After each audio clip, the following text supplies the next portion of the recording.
সৃষ্টির শুরু হতে যেদিন পৃথিবীতে প্রাণের সঞ্চার শুরু হয়েছে সেদিন থেকে শুরু হয়েছে তাদের বৈচিত্র্যময়তা। পুরো পৃথিবীব্যাপী নানা জাতের নানা প্রজাতির উদ্ভিদ ও প্রাণী আছে, যাদের সঠিক সংখ্যা জানাও মানুষের পক্ষে অসম্ভব। বেঁচে থাকার জন্য এ সকল উদ্ভিদ ও প্রাণী খাবারের উপর নির্ভরশীল, কিন্তু সব প্রাণী পুষ্টির জন্য একই প্রকার খাবারের উপর নির্ভর করে না। খাবারের ভিত্তিতে প্রাণী জগৎকে 3 ভাগে ভাগ করা যায়। প্রথমত তৃণভোজী, অর্থাৎ যারা পুষ্টির জন্য উদ্ভিদের উপর নির্ভরশীল। দ্বিতীয়ত মাংসাশী, যারা পুষ্টির জন্য প্রাণীর উপর নির্ভরশীল। এবং তৃতীয়ত সর্বভুক, যারা উভয় প্রকার খাদ্যই ভক্ষণ করে। পৃথিবীতে মাংসাশী উদ্ভিদ আছে। ব্যাপারটা শুনতেই কেমন যেন অবাক লেগেছে। তারা কি ধরনের মাংস খায় এবং তারা মানুষ খেকো কিনা, নানা ধরনের প্রশ্নই আমাদের মনে জেগে ওঠে। তবে চিন্তার কিছু নেই, পৃথিবীতে আজ পর্যন্ত মানুষ খেকো কোনো উদ্ভিদের অস্তিত্ব পাওয়া যায়নি। কিন্তু আজ যে অন্য প্রাণীদের ধরে ধরে খাচ্ছে, একদিন যদি সে বিবর্তিত হয়ে দানবাকৃতি ধারণ করে এবং মানুষ খাওয়া শুরু করে, এমন প্রশ্ন মাঝে মাঝে হয়। মাংসাশী গাছগুলোর মধ্যে সবচেয়ে প্রখ্যাত বলা যায় এই ভেনাস ফ্লাইট্র্যাপকে। এর অসাধারণ সৌন্দর্যকে বাদ দিয়ে দেখার কোনো অবকাশ নেই। আজকের আয়োজনে থাকছে রহস্যময় এই পতঙ্গভুক উদ্ভিদ সম্পর্কে কিছু তথ্য। প্রায় সকল উদ্ভিদেরই পুষ্টি গ্রহণ পদ্ধতি একই রকম হয়ে থাকে, অর্থাৎ এরা মাটিস্থ পানি ও খনিজ লবণ এবং বায়ুর কার্বন ডাই অক্সাইডকে কাজে লাগিয়ে খাবার প্রস্তুত করে। কিন্তু কেমন হবে যদি কোনো উদ্ভিদ পুষ্টির জন্য প্রাণীর ওপর নির্ভরশীল হয়, অর্থাৎ সহজে বলতে গেলে প্রাণীদের ভক্ষণ করে। কথাটা অবাস্তব মনে হলেও পৃথিবীতে এমন উদ্ভিদ আছে যাদের মাংসাশী উদ্ভিদ বলে, এবং এদের মধ্যে ভেনাস ফ্লাইট্র্যাপ একটি অন্যতম উদ্ভিদ। এমনকি সবচেয়ে বেশি গবেষণাও হয়েছে একে নিয়েই। অবিকল মানুষের মুহ গহ্বরের মতো গঠন এর পাতাগুলোর। ভেনাস ফ্লাইট্র্যাপ মূলত দ্বিবীজপত্রী উদ্ভিদ হলেও কিছু কিছু প্রজাতি একবীজপত্রী হয়ে থাকে। বর্তমানে পৃথিবীতে এদের 6টি বর্গের 9টি গোত্রের মোট 595টি প্রজাতির সন্ধান পাওয়া গিয়েছে। সাধারণ উদ্ভিদ থেকে ভিন্ন কিছু শারীরতত্ত্ব এবং বৈশিষ্ট্যময় অভিযোজনিক ক্ষমতার জন্য চার্লস রবার্ট ডারউইন তার ইনসেক্টিভোরাস প্লান্টস নামক রচনায় একে পৃথিবীর সবথেকে অদ্ভুত উদ্ভিদ হিসেবে বর্ণনা করেছেন। যদিও তিনি এর অদ্ভুত খাদ্য গ্রহণ পদ্ধতি সম্পর্কে জানতেন, কিন্তু কোনো সঠিক ব্যাখ্যা তিনি দিতে পারেননি। এদের পাতা মূলত 2 অংশে বিভক্ত: সালোক সংশ্লেষণে সক্ষম চ্যাপ্টা হৃৎপিণ্ড সদৃশ অংশ এবং 2টি চ্যাপ্টা লোব, যারা পাতার মধ্যশিরা বরাবর একসঙ্গে যুক্ত থাকে। বলা যায় লোব সদৃশ 2টি পাতা একসাথে মিলে একটি পূর্ণাঙ্গ পাতা তৈরি করে। লোবের ভেতরের পৃষ্ঠে অ্যান্থোসায়ানিন নামক পিগমেন্ট থাকে, ফলে তা লাল বর্ণ ধারণ করে এবং এই পৃষ্ঠ মিওসিলেস নিঃসরণ করে।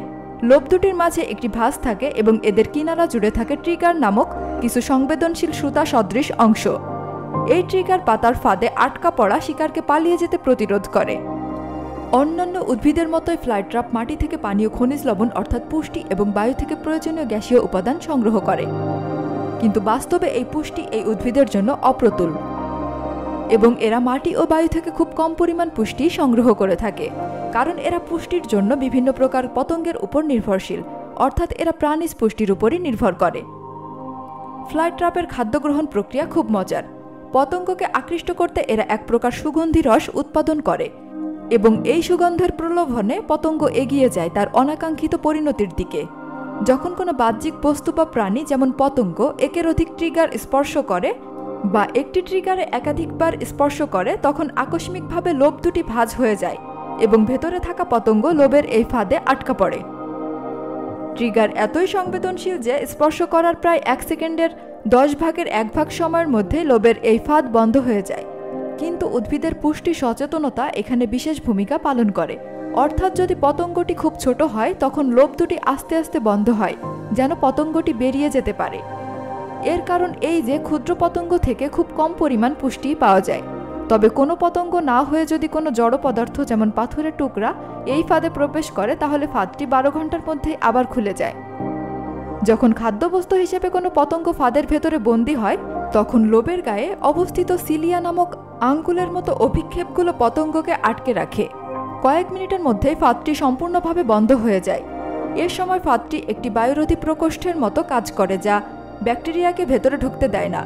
কিন্তু যদি পতঙ্গ আকারে বড় হয়ে যায়, তখন ফাঁদ সহজে এবং সম্পূর্ণভাবে বন্ধ হতে পারে না, ফলে পতঙ্গটি বেরিয়ে আসতে পারে। এতে করে ব্যাকটেরিয়া ভেতরে প্রবেশ করে। এই ব্যাকটেরিয়াগুলো সিলিয়াকে আক্রমণ করে এবং পাতাকে পচিয়ে ফেলে। পরিশেষে আক্রান্ত পাতাটি ঝরে যায়। কিন্তু যদি খাদ্যবস্তুটি স্বাভাবিক আকারে হয় তখন ফাঁদটি সহজে বন্ধ হয়ে যায় এবং লোভ পৃষ্ঠ হতে পাচক রস নিঃসৃত হয়। এই রসের প্রভাবে পতঙ্গের কোমল ও অভ্যন্তরীণ অংশ গলিত দ্রবীভূত হয়ে পুষ্টি সরবরাহ করে।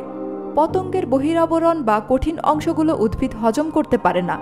প্রায় 5 থেকে 12 দিনের মধ্যে পরিপাক ক্রিয়া সম্পন্ন হয় এবং পাতাটি পুনরায় উন্মুক্ত হয় নতুন পতঙ্গের অপেক্ষায়। কঠিন ও অপাচনযোগ্য অংশগুলো পরে বৃষ্টির পানিতে ধুয়ে যায় বা বায়ু প্রবাহের দ্বারা উড়ে যায়।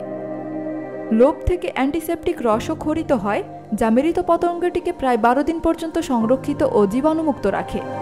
মজার ব্যাপার হচ্ছে, যদি কেউ উদ্ভিদটিকে খাওয়াতে কোনো মৃত পতঙ্গ এর পাতার ফাঁদে দেয় তাহলে লোভগুলো বন্ধ নাও হতে পারে, কারণ জীবন্ত পতঙ্গের নড়াচড়ার কারণে লোভের ট্রিগার বন্ধ হয় এবং লোভ ভাঁজ হয়ে যায়। যেহেতু মৃত পতঙ্গ নড়াচড়া করতে অক্ষম, সেহেতু লোভ বন্ধ হতে পারে না। তবে মৃত পতঙ্গটিকে যদি নড়াচড়া করা হয় তখন ফাঁদ বন্ধ হতেও পারে। মাংসাশী উদ্ভিদ সারা বিশ্বময় ছড়িয়ে ছিটিয়ে থাকলেও ফ্লাই ট্র্যাপ কেবল আমেরিকার উত্তর ও দক্ষিণ ক্যারোলাইনার স্বেতসেতে জলাভূমি অঞ্চলেই পাওয়া যায়। সাধারণত যেসব পরিবেশে নাইট্রোজেন ও ফসফরাসের মাত্রা কম সেসব পরিবেশে এরা জন্মায়। উল্লেখ্য, নাইট্রোজেন এবং ফসফরাস উদ্ভিদের জন্য খুবই গুরুত্বপূর্ণ। ধারণা করা হয় এ কারণেই ফ্লাই ট্র্যাপ বিকল্প পুষ্টির উৎস হিসেবে প্রাণীর প্রতি নির্ভর করে। অবশ্য একে সফলতার সাথেই পৃথিবীর অন্যান্য প্রান্তে জন্মানো গিয়েছে। ভ্রমণকারীরা ভালো লাগার কারণে এই উদ্ভিদগুলো অতিরিক্ত মাত্রায় সংগ্রহ করে, যা আজ তাদের বিলুপ্তির কারণ হয়ে দাঁড়িয়েছে। বর্তমানে গ্রিন হাউসের ভেতরে এই উদ্ভিদ চাষ করা হয়। ভেনাস ফ্লাই ট্র্যাপের নির্যাস বাজারে আয়ুর্বেদিক ঔষধ হিসেবে পাওয়া যায়, যা কার্নিভোরা নামক একটি পেটেন্টকৃত ঔষধের মূল উপাদান। আমেরিকান ক্যান্সার সোসাইটির মতে মানুষের বিভিন্ন রোগ যেমন HIV, ক্রোন রোগ এবং চর্ম ক্যান্সারের চিকিৎসায় বিকল্প ঔষধ হিসাবে ফ্লাই ট্র্যাপের নির্যাস কার্যকরী হবে, যদিও এখনও এর কোনো সঠিক মেডিকেল ব্যাখ্যা পাওয়া যায়নি।